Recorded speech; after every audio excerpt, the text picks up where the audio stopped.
Hi, I'm Christine Herman of Herman's Quality Meat Shop in Newark, Delaware. Welcome to my YouTube channel. In this video, we're going to be talking about this adorable little Cornish hen. Are you ready?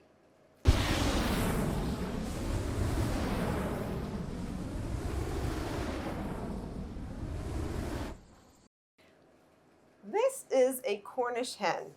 It is a variety of a broiler chicken or a young chicken, and it is the perfect size for either one person, or in some instances, I have customers that'll cut it in half and serve half a chicken, half a Cornish hen per person if they're serving something else. So we're going to talk about this. So this little Cornish hen weighs about 1.75 pounds. And again, it's a nice individual serving. And you're thinking to yourself, what am I going to do with that? Well, I'm going to talk to you a little bit about how to prepare it, which is pretty simple, and when you might want to consider serving it. If you are alone for a meal, whether it's a holiday or just a Friday night, and you want to make something for yourself, consider a Cornish hen. It doesn't have to be a festive occasion, although it can be. And that's what's really nice about this, is you can dress it up or you can cook it as a simple chicken just for yourself. It also does make a very nice festive meal preparation and service on a holiday. I have many customers that will serve individual portions for a holiday meal, whether it's a birthday. I'm using the term holiday, but it doesn't have to be just a holiday per se. It can be for a birthday or another type of gathering that you want to do something different rather than a beef roast or a turkey. You might want to just serve a little Cornish hen per person. And you can stuff it. We're going to talk about a little bit of stuffing idea that I have that's very simple, and some quick cooking tips to go with it as well. You would treat this like a chicken, and I would give it a little bit of a what I call saltwater bath for a few minutes. Put a little bit of salt in the cavity and soak it in some cold water. Make sure you clean it and dry it and pat it dry, just like this. Sometimes there's a feather or two if you want to take them off. And when inside the cavity, and just dry it out. And it's, like I said, it looks just like a little chicken. So take your roasting pan. In this case, I have a little dish here. It's nothing fancy for me here today, but I don't know if you're going to be able to see it if I put it in here, so maybe I won't because I don't have a clear dish, but we'll just pretend so you get the idea of what I'm doing. And I am actually going to do something real quick, excuse me, because I'm going to be using some seasonings on this little guy, so I'm going to put this here. So we're just going to pretend that it's in my dish, which I apologize for not having, but we are going to just take a very simple stuffing of onions. I love to cook with onions. I've talked about this before. You can put your onions all around it, on top if you want. A little bit of carrots and celery. My three favorites, you know, you've watched my videos before. I love carrots, celery, and onions with pretty much anything and everything. This is really simple. You can make a stuffing with bread if you want to use something like that. You can also do cranberries and nuts of some sort, cranberries and walnuts, and put it inside. Again, very simple. You can put a little bit of butter on the outside if you'd like. I don't use a whole lot of seasoning, so I'm going to add a little bit of salt, a little bit of rosemary in this case. Today I feel like rosemary, and a little bit of black pepper.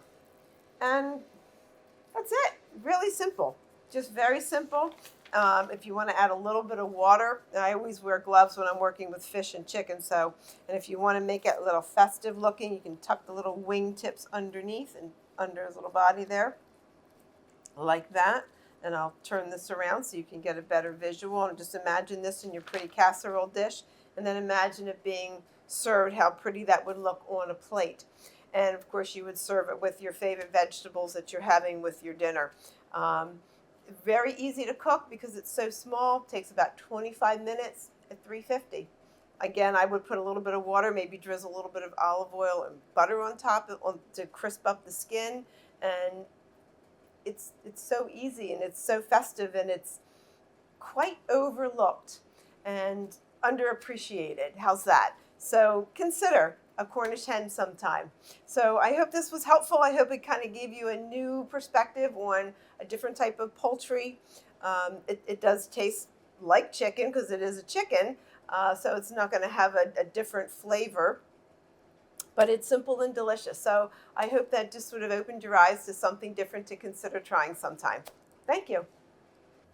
How many times have you gone away or gone to work and unbeknownst to you, there was a storm coming and you find out later, however long later is, whether it's after work or days, weeks, maybe even a month, depending, that you lost power at some point in time. And the first thing you think about are maybe your electronics and your refrigerator and your freezer, right? Aren't those two of the first places we go to first? I do. I always think about, as soon as I see any kind of rain, I think, I don't want to lose power because I don't want to lose the food in my refrigerator. And of course, in my case, in my store, I also don't want to lose any product in my store refrigerators or freezers. But slightly different. So I have a tip that I want to share with you, and then we're going to talk some more about what to do if you do lose power and your meats start to defrost. And this is not a tried and true. I have not personally tried this, but I've learned about it, and it sounds like a really good idea. And I'm going to challenge you to try it, and I hope you never have to use it because we never want to lose power in our freezers. But the idea is to take a container and fill it with water, put it in your freezer, let it freeze, and you can see that this is frozen, and put a coin on top. Sounds simple enough, and you're thinking, okay, let's think about that. What does that mean? Well, if you lose power and things start to get warm, what's going to happen to the coin? It may just start to move as this melts and fall lower and lower in the bowl. And theory has it that, in my opinion, the way I'm kind of looking at this, and again, I've not tried it, I've not had this issue, and I haven't defrosted this long enough to see, but if this should defrost enough where this coin is going to land, and certainly if it ends up at the bottom and I'm gone for a week and I come back and this coin is at the bottom and it's frozen again, then I know that everything in my freezer is totally defrosted and refroze. So that would be a concern. But we have to also think about if it's maybe in the middle, maybe it just got warm enough, defrosted enough, that your food would be okay. So that's the first tip that I want to talk to you about. The second tip is, what happens in that case? How do you know? I have so many customers that will call me and say, I came home and so-and-so left the freezer door open and everything is defrosted. Everything is warm, or it's cold but it's soft. How do I know what to do with it? How do I know if it's still good? And this is a really important thing to consider, aside from putting an alarm or tape on the door to ensure that that doesn't happen. But again, if the power goes out, you don't have a choice because that's what happens. So there's a couple things to consider. One is checking the temperature of the meat. You can use a thermometer, just like when you check the temperature of your meat when it's cooked. You can also check the temperature to see what the internal temperature is. But you could also just tell by touching it also. If you happen to come home after a day's worth of rain and a storm and a power outage, you might be able to tell just by touching it if it's soft, if the package of meat is defrosted, or if it's still sort of cold inside. And the rule of thumb is 24 hours. If you don't open your refrigerator or your freezer door, you can typically go 24 hours without losing anything. You want to take that again with a grain of salt, because I don't know what's in your refrigerator and what's in your freezer and what's keeping each other cold, if you will. So something to consider there. And again, these are just ideas and suggestions to think about. The other thing is feel it. Unwrap the package of meat. You're going to check the temperature. You're going to feel it if it feels slimy, then you know that in all likelihood it's gotten warm and it's probably spoiled. You can also smell it, and you'll pretty much know instantly if it's spoiled that way. If you've never smelled spoiled meat, you'll know pretty quickly the difference between something that's fresh and has a good smell to it versus a, whoo, wow, I don't want to eat this. And of course, if your packages are all bloody, and depending upon how you buy them and how you wrap how they're wrapped, if you can see a lot of juice and blood that is either loose and warm or refrozen, then that's of concern also. And then certainly the last thing you could do is cook and taste it, or smell it while it's cooking, and you'll also know if it's spoiled. Those are really important tips to guide you with. The other thing to consider is if you were to come home and your items are just at that point of they're still cold, like they've been in your refrigerator and they're defrosted, at that point, you can cook them. You may have to have a cooking marathon, but you can cook everything that's raw and then refreeze it. Provided, of course, your freezer's back working again, your refrigerator's back working again. Surely you could probably do something generous and share the food if that's the case, that you don't want to do that and refreeze it. But if you think about it, and this is a concept that I've explained to customers as well, is if you take if you take your meat out of the refrigerator, out of your freezer, put it in your refrigerator, defrost it, cook it, and you have food left over, you're either going to save it and eat it the next day or the day after, or maybe you're going to freeze it for lunch for next week.